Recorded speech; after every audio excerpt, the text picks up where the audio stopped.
देवियों और सजानों, नमस्कार। कौन बनेगा करोड़पति के इस ज्ञान के मंच पर आपका स्वागत है। यहाँ हम न सिर्फ आपकी किस्मत बल्कि आपके ज्ञान का भी इम्तिहान लेते हैं। आज का खेल शुरू करते हैं एक ऐसे विषय से जो हर भारतीय के जीवन को स्पर्श करता है। आज हम बात करेंगे उस बिजली की जो हमारे घर रोशन करती है, जो हमारे पंखों को चलाती है, हमारे कंप्यूटर्स को जिंदा रखती है और हमारे जीवन को आसान बनाती है, और उसके एक छुपे हुए पहलू की, एक ऐसी सच्चाई जो अक्सर अनदेखी कर दी जाती है, एक ऐसी चीज जो इस चमक धमक के पीछे छुप रहती है। भारत के तरपुर, जो कि हमारा पहला परमाणु ऊर्जा संयंत्र था, या कुदांकुलम जैसे न्यूक्लियर पावर प्लांट्स जो तमिलनाडु में स्थित है और जो देश के सबसे बड़े ऊर्जा संयंत्रों में से एक है, देश को साफ लगातार बिजली देते हैं। ये संयंत्र दिन रात काम करते हैं, ये सुनिश्चित करते हुए कि हमारे घरों में कभी भी रोशनी कम ना हो।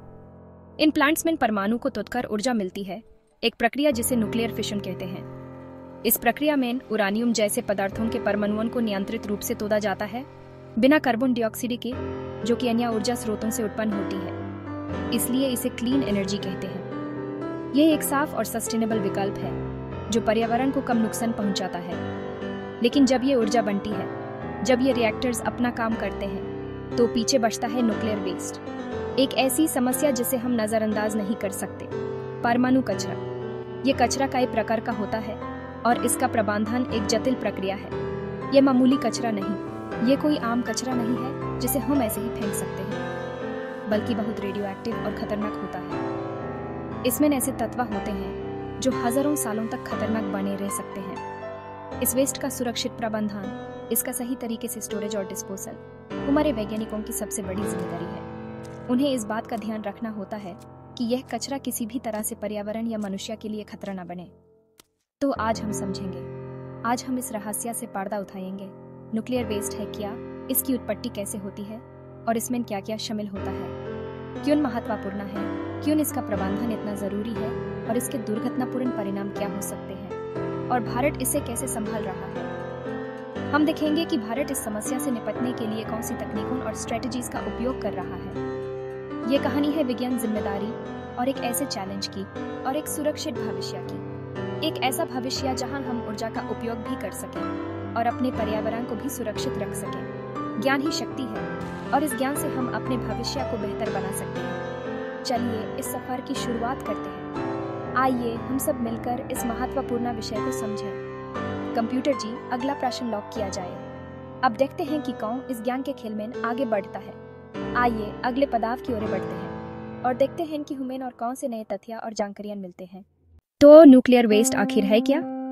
जब रिएक्टर में यूरेनियम फ्यूल इस्तेमाल होता है तो बचा हुआ पदार्थ स्पेंट फ्यूल न्यूक्लियर वेस्ट कहलाता है। इस वेस्ट में कुछ तत्व बहुत रेडियो एक्टिव होते हैं। वैज्ञानिक इसे 3 श्रेणियों में बांटते हैं: लो लेवल, इंटरमीडिएट लेवल और high level waste. Low level waste gloves, कपड़े या औजार, कम रेडियो एक्टिव, आसानी से दबाया जाता है। इंटरमीडिएट लेवल रिएक्टर के कुछ पुर्जे, फिल्टर्स, ज्यादा सुरक्षा चाहिए, कंक्रीट कंटेनर्स में बैंड।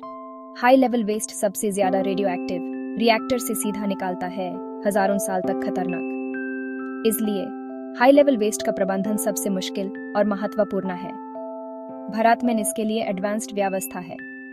कचरा एक जैसा नहीं होता, पहचान और अलग करना ही पहला कदम है। अब समझते हैं इस प्रबंधन की जरूरत क्यों है। न्यूक्लियर वेस्ट का प्रबंधन क्यों जरूरी है? जवाब है रेडिएशन। हाई लेवल वेस्ट से निकलती है ऐसी किरणें जो इंसान और प्रकृति दोनों के लिए खतरनाक हैं। बिना सुरक्षा के संपर्क स्वास्थ्य पर गंभीर असर डाल सकता है। अगर ये वेस्ट पानी या मिट्टी में मिल जाए तो पूरा इकोसिस्टम प्रभावित हो सकता है। इसलिए वेस्ट को कई सुरक्षा लेयर्स में बैंड किया जाता है: कंटेनर, दबा और सुरक्षित इमारत या जमीन के नीचे। ये एक मत्रियोशका दौल की तरह है, एक के अंदर एक सुरक्षा। न्यूक्लियर वेस्ट मैनेजमेंट एक नैतिक जिम्मेदारी भी है, वर्तमान और भविष्य दोनों के लिए। हमारे वैज्ञानिक इस जिम्मेदारी को पूरी निष्ठा से निभा रहे हैं। जब हाई लेवल वेस्ट रिएक्टर से निकलता है तो यह बहुत गर्म और रेडियो एक्टिव होता है। इस वेस्ट में फिशन प्रोडक्ट्स और एक्टिनिटीज होते हैं जो लंबे समय तक खतरनाक बने रहते हैं। तो सबसे पहले यूज ठंडा करना पड़ता है। यह कूलिंग प्रोसेस क्रिटिकल है क्योंकि हाई लेवल वेस्ट इतनी गर्मी प्रोड्यूस करता है कि अगर इसे ठंडा न किया जाए तो ये आसपास के इक्विपमेंट को भी नुकसान पहुंचा सकता है और रेडिएशन भी रिलीज कर सकता है। कूलिंग के बिना हैंडलिंग और स्टोरेज पॉसिबल नहीं है। इस स्पेंट फ्यूल को एक विशेष पानी के पूल में डाला जाता है। ये पूल बड़े साइज के होते हैं और इनमें बोरेटेड वाटर यूज होता है जो रेडिएशन को अब्सॉर्ब करता है। ये पूल गर्मी को सोक करता है। पानी एक कूलेंट की तरह काम करता है, फ्यूल रॉड से हीट को अब्सॉर्ब करता है और उस एनवायरनमेंट में रिलीज करता है और रेडिएशन को शील्ड करता है। पानी रेडिएशन को अब्सॉर्ब करके वर्कर्स और एनवायरनमेंट को प्रोटेक्ट करता है। इसके अलावा पानी चेरिंकॉफ रेडिएशन प्रोड्यूस करता है जो एक ब्लू ग्लो है। ये इस बात का संकेत है कि फ्यूल अभी भी रेडियो एक्टिव है। फ्यूल को पूल में सालों तक रखा जाता है ताकि वो ठंडा हो सके और उसकी रेडियो एक्टिविटी कम हो जाए। इस प्रोसेस में 5 से 10 साल या उससे भी ज्यादा लग सकते हैं, depending on the fuel type and design, जब तक वो सुरक्षित ना हो जाए। मॉनिटरिंग सिस्टम्स पानी के टेम्परेचर और रेडिएशन लेवल्स को कंटिन्यूअसली चेक करते रहते हैं। उसके बाद फ्यूल को ड्राई कास्क स्टोरेज में शिफ्ट किया जाता है। ये एक इम्पोर्टेंट स्टेप है क्योंकि ये लॉन्ग टर्म स्टोरेज के लिए एक सुरक्षित और सिक्योर सोल्यूशन प्रोवाइड करता है। मजबूत स्टील और कंक्रीट के कंटेनर्स में ये कंटेनर स्पेशली डिजाइन किए जाते हैं ताकि वो रेडिएशन को कंटेन कर सकें और किसी भी तरह की एनवायरमेंटल कंडीशंस को झेल सकें। इन कास्क्स में पैसिव कूलिंग होता है। ये कूलिंग नेचुरल एयर सर्कुलेशन के थ्रू होती है, जिसे कास्क्स को ठंडा रखने के लिए किसी एक्सटर्नल पावर सोर्स की जरूरत नहीं होती, बिना पंप या बिजली के। ये एक सस्टेनेबल और कॉस्ट इफेक्टिव सोल्यूशन है लॉन्ग टर्म वेस्ट स्टोरेज के लिए। ये कास्क्स भूकंप, तूफान या एक्सीडेंट भी झेल सकते हैं। इनकी डिजाइन में ये सभी फैक्टर्स कंसिडर किए जाते हैं ताकि किसी भी तरह की इमरजेंसी सिचुएशन में भी ये सुरक्षित रहें। ये मध्यवर्ती स्टोरेज है जो परमानेंट डिस्पोजल साइट अवेलेबल होने तक वेस्ट को स्टोर करने के लिए यूज होती है। वेस्ट को अगले चरण के लिए तैयार करता है। इसमें वेस्ट को कंडीशन करना, रिपैकेज करना और ट्रांसपोर्ट के लिए रेडी करना शामिल है। पानी से ठंडा करना एक क्रिटिकल प्रोसेस है जो हीट को डिसिपेट करता है और रेडिएशन को शील्ड करता है, और फिर मजबूत डब्बों में बैंड करना ये इंश्योर करता है कि वेस्ट एनवायरनमेंट में रिलीज ना हो। ये दोनों कदम सुरक्षा के लिए जरूरी हैं, वर्कर्स, पब्लिक और एनवायरनमेंट को हार्मफुल इफेक्ट से बचाने के लिए। ये इंजीनियरिंग और विज्ञान का बेहतरीन नमूना है जो न्यूक्लियर वेस्ट मैनेजमेंट की सेफ्टी और एफिशिएंसी को डेमोन्स्ट्रेट करता है। अब देखते हैं आगे क्या होता है जब हम वेस्ट को परमानेंट डिस्पोजल के लिए तैयार करते हैं। हाई लेवल वेस्ट को हमेशा कास्क्स में नहीं रखते।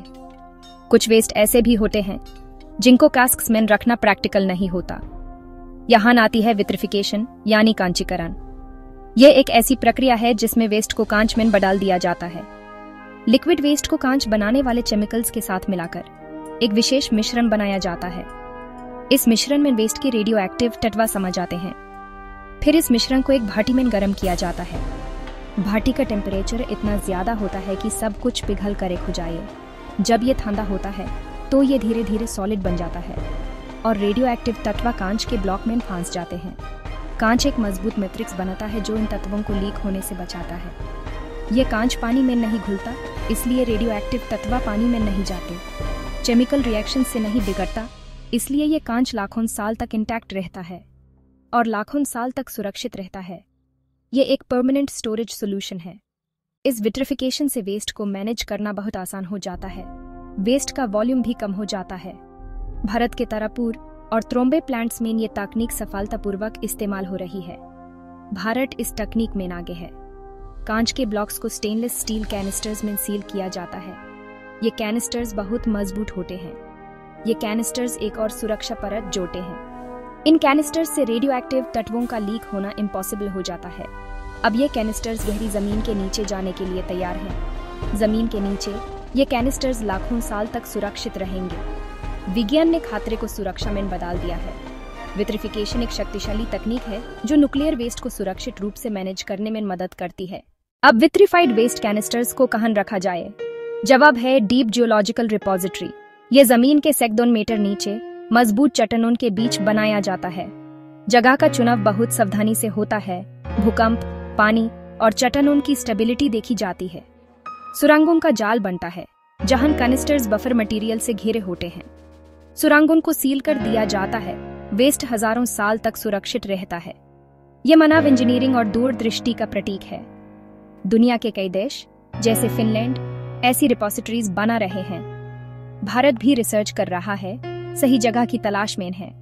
यह सबूत है कि हम आज ही नहीं अनंत कल की भी चिंता करते हैं। अब बात करते हैं वेस्ट को वेस्ट न समझने की सोच की। भारत की न्यूक्लियर नीति है क्लोज्ड फ्यूल साइकिल, वेस्ट को वेल्थ में बदलो। स्पेंट फ्यूल का 99% मटेरियल, यूरेनियम और प्लूटोनियम दोबारा इस्तेमाल हो सकता है। सिर्फ 1% ही असली हाई लेवल वेस्ट होता है। स्पेंट फ्यूल को रिप्रोसेसिंग प्लांट में ले जाकर उपयोगी मटेरियल अलग किया जाता है। नया यूरेनियम और प्लूटोनियम से नए फ्यूल रॉड्स बनते हैं जो फास्ट ब्रीडर रिएक्टर्स में इस्तेमाल होते हैं। इसे नया यूरेनियम खरीदना कम पड़ता है और हाई लेवल वेस्ट की मात्रा भी बहुत कम हो जाती है। रिड्यूस, रीयूज, रिसाइकल का बेहतरीन उदाहरण है यह। भारत इस तकनीक में दुनिया के अग्रिम देशों में है। डॉक्टर होमी भाभा का सपना था यह। हमारे वैज्ञानिक इसे साकार कर रहे हैं। यह है भारत की दूरदृष्टि।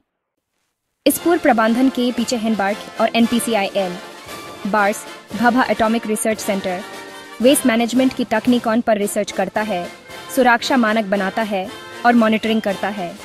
NPCIL, nuclear power corporation of India limited, nuclear power plants चलाता है, वेस्ट का शुरुआती प्रबंधन करता है। बार्क और NPCIL मिलकर रिसर्च से ग्राउंड तक हर कदम पर काम करते हैं।